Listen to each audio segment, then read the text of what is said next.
empregado, sou copeiro do rei, sirvo ao rei. Se ele servia ao rei porque ele estava no palácio, tenho o meu cargo aqui, o que tenho eu com esse povo? E vai embora com essa notícia.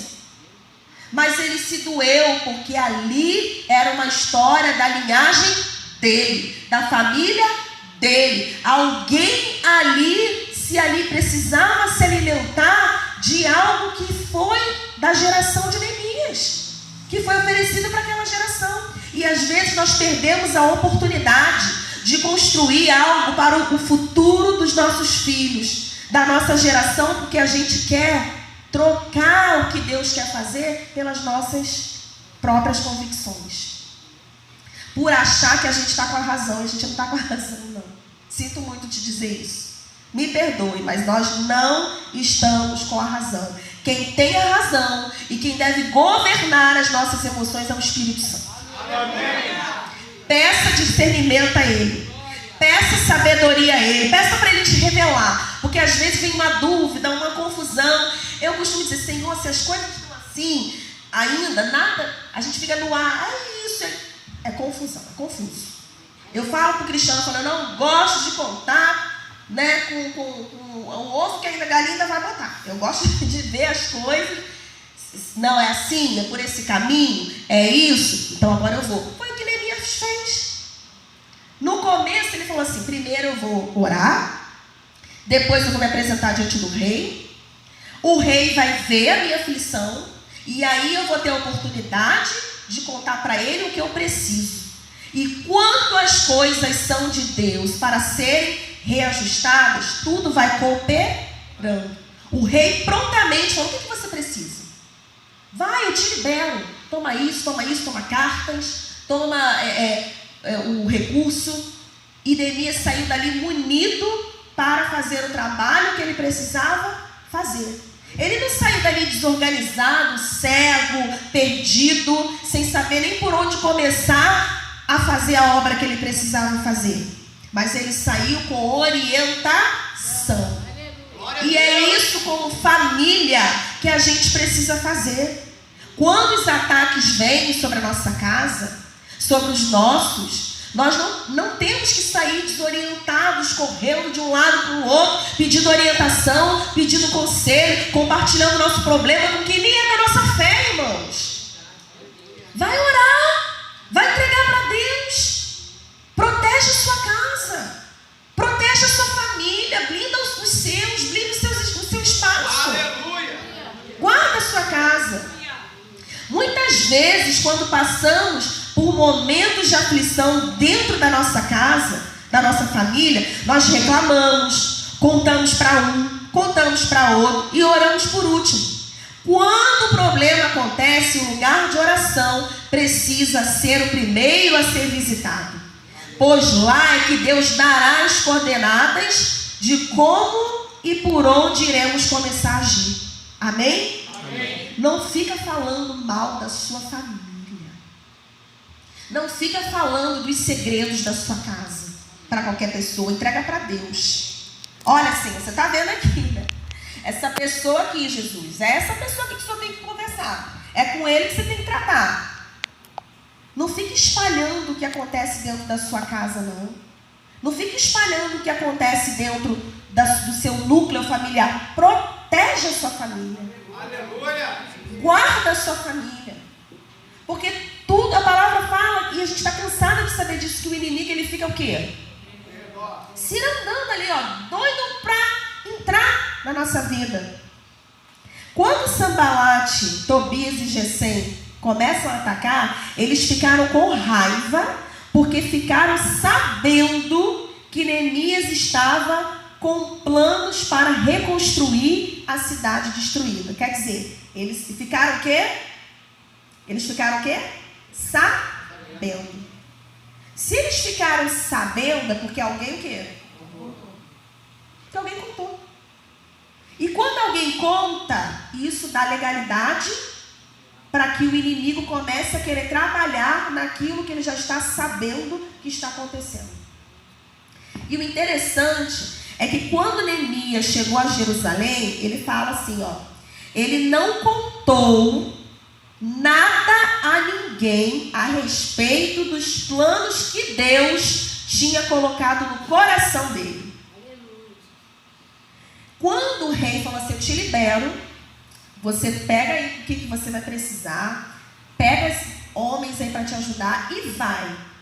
Então ele foi para aquele lugar, mas ele foi em sabedoria, em vigilância, porque ele sabia que era uma obra de reconstrução que daria trabalho, e aquilo que está destruído, o inimigo quer o quê? Que continue o quê? Destruído. E quando alguém se levanta na intenção de reconstruir aquilo que está destruído, aquela pessoa vai ser alvo de ataque. Então, quando você, que é a cabeça do seu lar, porque você é que tem a luz, é que tem a visão, é que tem o direcionamento. Quando você se levanta dentro da sua casa para começar a colocar as coisas no lugar, como Deus quer, você vai ser o quê? Alvo de ataque. Mas você vai ser alvo de ataque, primeiro, se você não vigiar. Se você abrir o seu bocão por aí e ficar falando o que você vai começar a fazer. Tem planos, tem sonhos, tem projetos, cala sua boca. Aleluia! Cala sua boca, porque quem já está com a sua casa destruída, com a sua vida destruída, não vai torcer por você. Não vai ficar feliz por você, porque aquela pessoa é amargurada com aquilo. Ela não tem o casamento que você tem, ela não tem o filho que você tem, ela não tem a alegria de reunir a família. Então ela vai fazer de tudo para destruir aquilo que você conquistou. Sabe? E Sanbalat, Gesem e Tobias, se eles sabiam que Neemias ia fazer isso, eles estavam perto ou longe? Perto. Se eles sabiam que Neemias era que ia lá reconstruir, eles não estavam em outro lugar, eles estavam por perto, irmãos. Eles estavam ali vendo todo o movimento. Eles estavam percebendo o que estava acontecendo. Epa! Alguma movimentação está acontecendo. E o que eles fizeram? Eles debocharam. Dizendo, não faz isso não, você vai perder tempo. Você vai para lá reconstruir muro? Não vai não. Quantas vezes a gente, ao invés de receber uma palavra de apoio para fazer o que é certo dentro da nossa casa, para colocar as coisas nos eixos, as coisas de acordo com a vontade de Deus, a gente ouve o quê? Não faz isso não que é perca de tempo. Não faz isso não que você vai se aborrecer. Não fale isso não que você vai se estressar. E é isso que o diabo quer. Quem não se move, quem não se movimenta, quem fica em cima do muro, abre campo para permissividade. Glória a Deus. Então, se na sua casa está acontecendo situações que você sabe, que você vê, que você ouve, que você tem entendimento e não está se posicionando como atalaia, como reconstrutor de muro, você está permitindo que a destruição e que a ruína cresça, continue. Neemias, ele não agiu aqui, vamos pegar o exemplo dele, com violência, com agressividade. Vamos expulsar, vamos fazer, agora é o que manda, Deus falou comigo. Ele não fez isso, gente. Ele agiu em sabedoria. Ele agiu em oração. E quais foram as estratégias que ele buscou? Primeiro ele foi orar, se confessou diante de Deus, se arrependeu pelos irmãos dele, reconheceu as suas fraquezas, reconheceu que aquele povo era um povo que tinha pecado, era um povo que tinha entristecido ao Senhor, porque ele queria tocar o coração de Deus.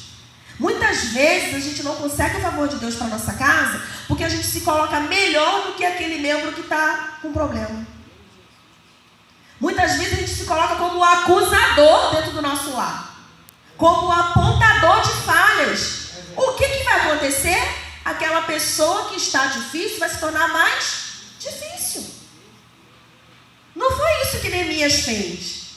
Ele se condoeu, ele teve compaixão pela situação que os seus irmãos estavam vivendo. Ele sofreu pela destruição daquela cidade, daquele lugar. E ele intercedeu. Olha a diferença. Seja você aquele que vai interceder pelos seus. Amém. Seja você aquele que vai se colocar diante de Deus para ver aquela vida reconstruída, para ver aquela casa caída reconstruída. O que nós aprendemos? Existem pessoas que aparecem na nossa vida, começam a frequentar a nossa casa, pega a visão aí, nossa família, observa como nós vivemos, como nos comportamos, o que falamos, e começam a usar as nossas fraquezas para nos intimidar e causar ainda mais confusão. O que acontecia ali? Neemias, ele foi na intenção de reconstruir os muros. Sanbalate, Tobias e Gesem estavam ali só de olho. Vou ver até onde esse camarada vai. E lançando palavras de afronta, lançando desânimo, lançando palavras de confusão, caluniando, desmotivando. Tudo isso para Neemias desistir. Então, se você está lutando pela sua casa, pela sua família, mas ainda não está conseguindo ver a mudança, não desista. Persevere. Continue. Porque os Sanbalates, os Tobias e os Gesem, eles existem, isso é fato. E eles são representados pelo inimigo das nossas almas, que é Satanás, que usa pessoas, que envia pessoas na nossa direção, dentro da nossa casa, muitas vezes, para nos afrontar, para dizer que a gente não está sabendo o que fazer, nem como fazer. Mas você precisa se manter firme, porque você é aquele que busca Deus. Você é aquele que busca o direcionamento. Então não desista. Mas eu estou orando há tantos anos. Desde os 12 anos que meu irmão dava trabalho para minha mãe. Quantos Sanbalates apareceram? Quantos Tobias? Gente, eu vivi isso.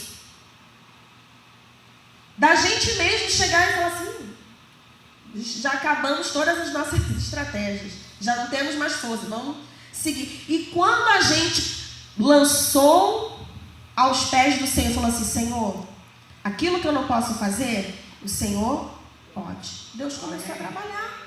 Porque às vezes a gente quer contar aqui, com o nosso próprio braço, e na vaidade, irmãos, de querer provar para os outros que a gente consegue dar conta, é onde a gente deixa Deus de lado. Aí Deus fala assim, já que você está preocupado com a sua aparência, com o que vão pensar de você, vai sozinho agora.